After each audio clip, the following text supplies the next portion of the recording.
Hi everyone, Angela Alston here with another Astro Highlights. We're going to be talking about the planetary progress of November 26th to December 2nd, 2023. Before I get started, I want to invite you over to my blog, which is at angelaalstonastrology.com for Welcome to the Sagittarian Table. It's some food and musings on Sagittarius season when it comes to eating and aligning with the solar energies. And then also over there, there's a new narrative activity for Sagittarius season. Remembering who stretches you, those people who have enlarged your perspectives, challenged you, and it really helped you evolve in your life. So this activity invites you to kind of communicate with them again and invite them into your sphere. And of course, these can be real people. They can be imagined people. They can be dead people. They can be people from literature, art. We are moved and grow through so many different kinds of influences.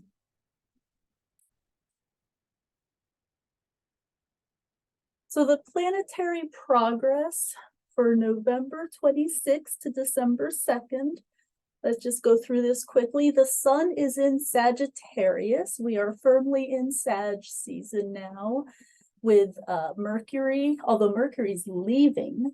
We'll get to that later. But Mars is in Sag. So Sun, Mars, and Mercury. The sun is starting the week at 3 degrees 47 and will be ending the week at 10:22. The moon is starting the week at 2031 Taurus, ending the week at 1409 Leo. And the moon's big news this week is that there's a full moon in Gemini. Mercury is in Sag, 2316, entering Capricorn, and will end the week at 1 degree 25 Capricorn. Venus is well positioned in Libra, traveling 20 degrees 90 minutes to 27 degrees 42 minutes. Mars is in Sag, 1 degree 21 to 6 degrees. Jupiter is still in Taurus, retraveling 7 degrees 35 minutes to 6 degrees 55 minutes. And Jupiter will be retrograde through the end of the year. I'll talk more about that in an upcoming video. And then Saturn is in Pisces direct, finally leaving the 0 to 1 degree range and ending the week at 1 degree 12 Pisces. So that's the planetary progress.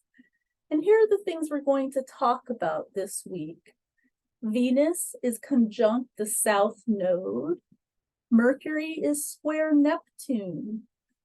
Mercury is also trining the North Node and sextiling the South Node. Mercury is entering Capricorn. It's a very mercurial tinged week. Venus is squaring Pluto, and the full moon, the full frosty moon or beaver moon, is in Gemini. So let's start. Venus conjoins the South Node in Libra. Karma isn't always a bitch. So this perfects on Tuesday, November 28th at 3:47 a.m. And it's within the 3 degree range of influence till Thursday, November 30th. And this is really speaking to reaping what you have sown in the areas of artistic efforts, relationships, and past soul investments of all sorts. Venus is dignified and very strong in Libra, and the South Node has something to do with karma, passive inheritance. Venus as a benefic brings sweetness, connection, and sometimes even riches, whether they be material or spiritual or both. Venus crossing the South Node, it can be a time when past loves or important women in your life reappear. They may not be on the scene for long, but they tend to spring up again. It's also a time when you can be recognized for past artistic efforts, and that you can reconnect with someone who was dear to your soul. So this is a very special transit that's happening this week. And then, continuing the Venus theme, Venus squares Pluto on Friday, December 1st. It gets into the about 2-degree range and is exact on Sunday. So actually the following week, but Sunday, December 3rd at 5:16 a.m. Venus square Pluto is sometimes referred to as the Persephone signature. It can indicate some very powerful desires. It can be a time of really kind of hot sex, especially taboo sex. You can really kind of get into it in a way when this energy channel opens. And certainly hidden attractions. You know, we had talked about how Pluto, Hades, is really about what's hidden, what's underneath, what's underground. This can be a volcanic sort of eruption of lusts, of urges, unleashing something that is very true, but perhaps very hidden about your own desiring nature. And it's also a time of attraction to the forbidden, right? The forbidden fruit, the taboo. It's a Black Widow and a Bride of Death kind of vibe. It's very powerful. It's also an extraordinary time to be making art. So if you are of the creative bent, you know, I would really reserve some time next weekend to explore this energetic channel. And now we have Mercury squaring Neptune. Now this is something that I have natally, and it's, I would say, a blessing and a curse in certain ways. And so I'm going to talk about some pros, and the pros are powerful, and some cons, and the cons are kind of equally as salient. So Mercury, again, in Sagittarius, squaring Neptune in Pisces. Mercury square Neptune helps you tune in to the music of the spheres. It helps you tune in to that ineffable thing called divine inspiration, something that comes outside of yourself. You become a channel. You're able to see patterns in new ways and understand things intuitively, and sometimes very deep and complex things. And it can just come to you in this wave of understanding, this flash of of insight. Mercury square Neptune, it's also about intellectual compassion and a kind of empathy of thought. You're able to enter the river of images and image making in a way that feels very fluid.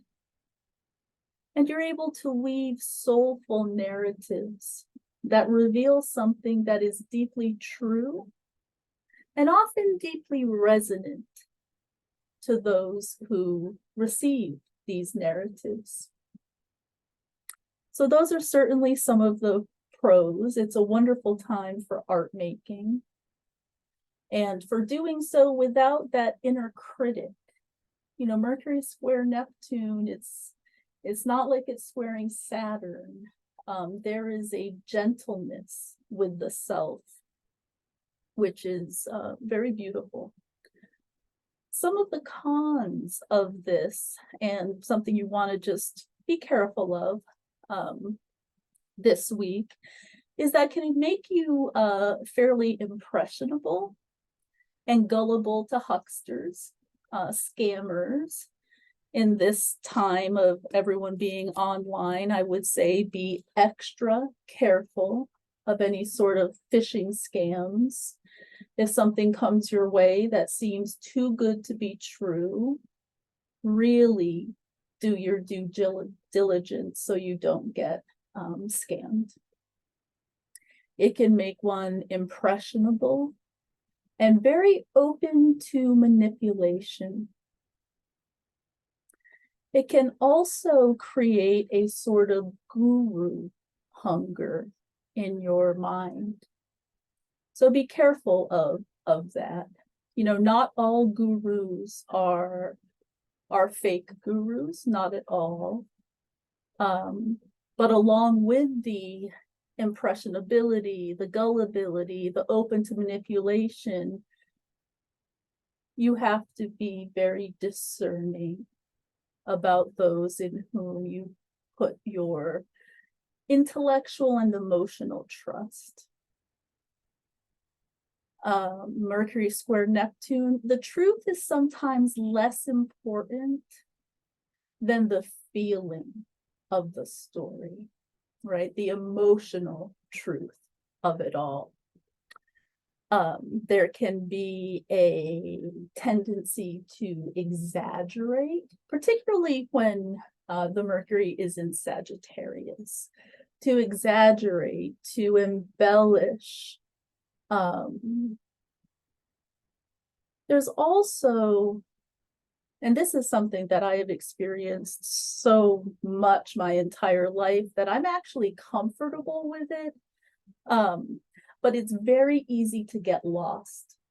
Even if you know your way somewhere, even if you have the GPS on, Mercury square Neptune can be very tricky with following directions.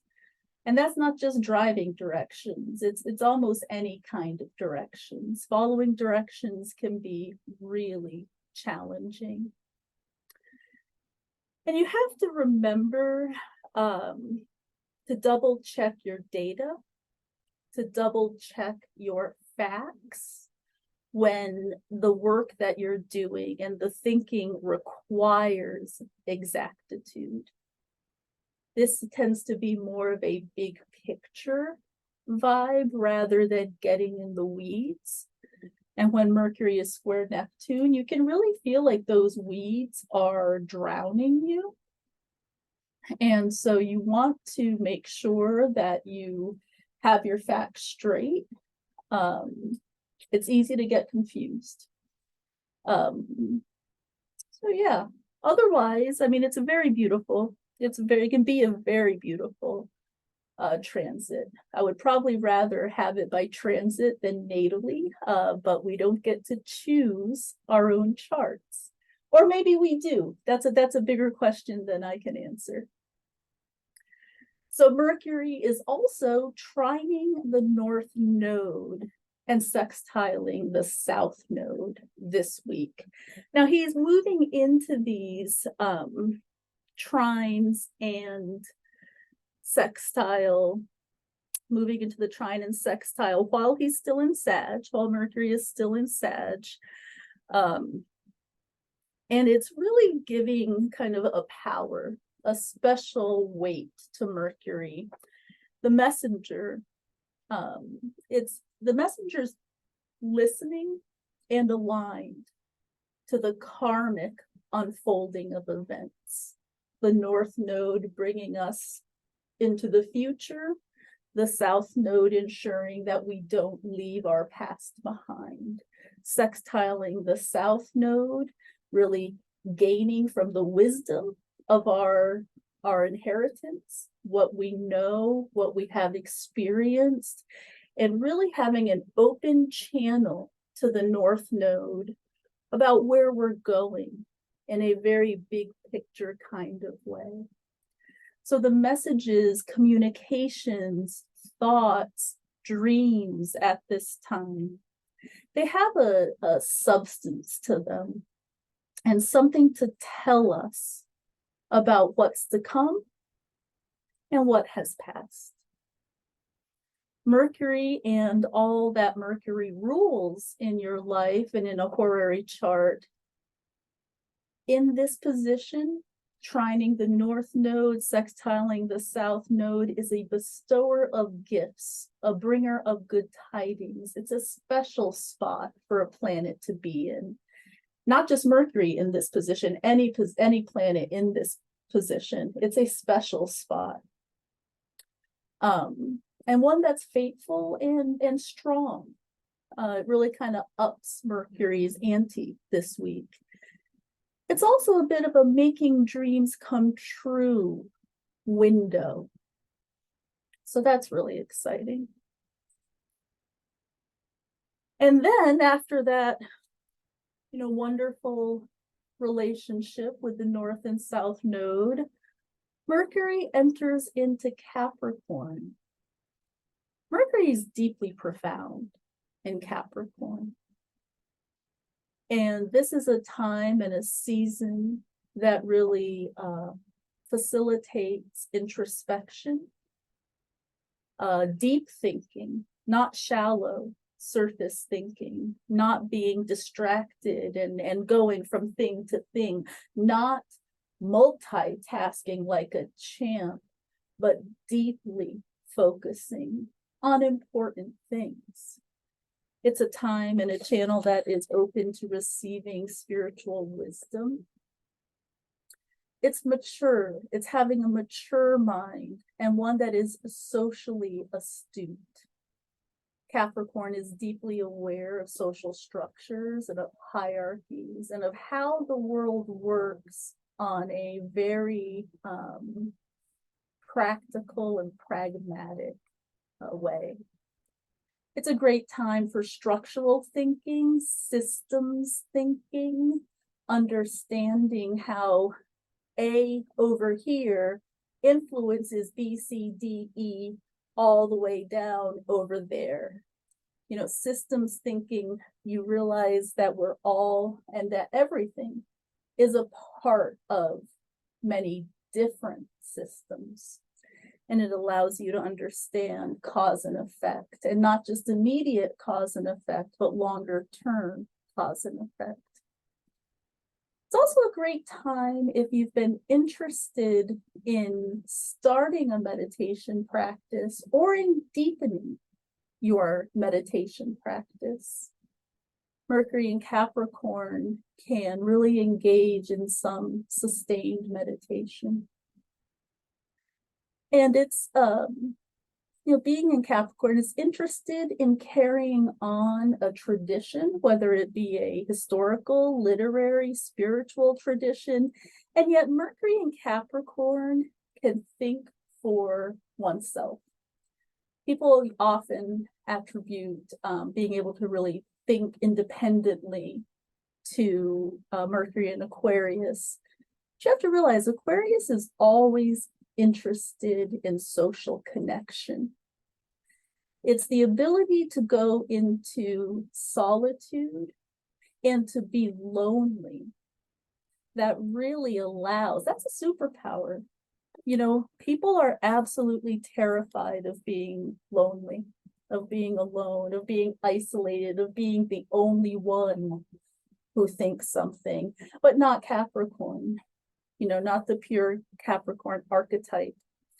And so when you have that kind of deep thinking that isn't afraid to think by itself and for itself, that's fairly extraordinary. This is an archetype of sort of the sage, right? The sage in the cave or up on the mountaintop, and the hermit. Absolutely wonderful placement.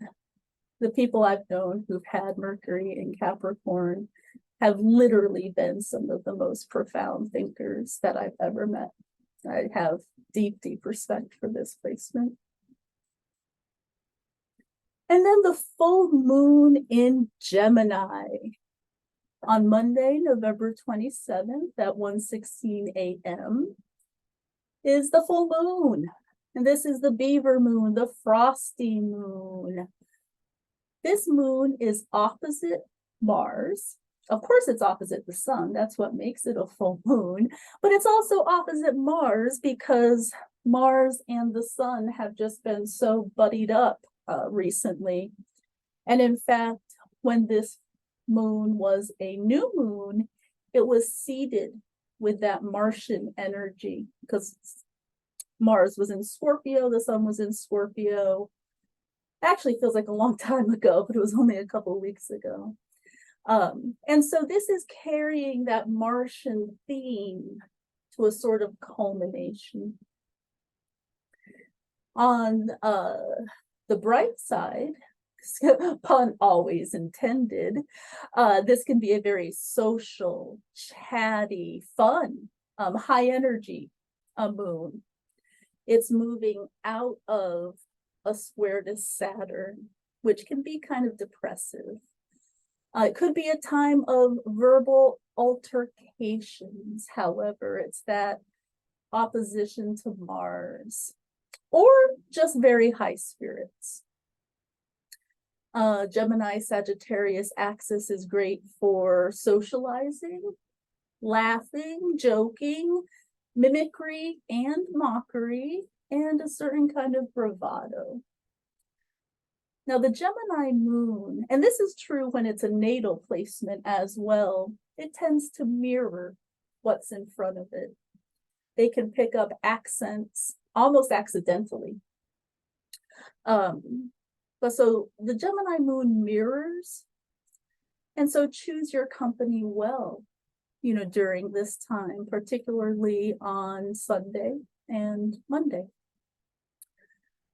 And then the moon goes from full in Gemini, early Gemini, I think it's like 4 degrees, to trining Venus and the South Node. So what we had talked about a little bit earlier with Venus conjoining the South Node, the moon's going to be a part of that as well, giving its dignity, giving its light, giving its energy. So that is, that's really beautiful. Recap, Venus conjoins the South Node, gather your roses. Venus squares Pluto, scatter those roses on a thorny bed.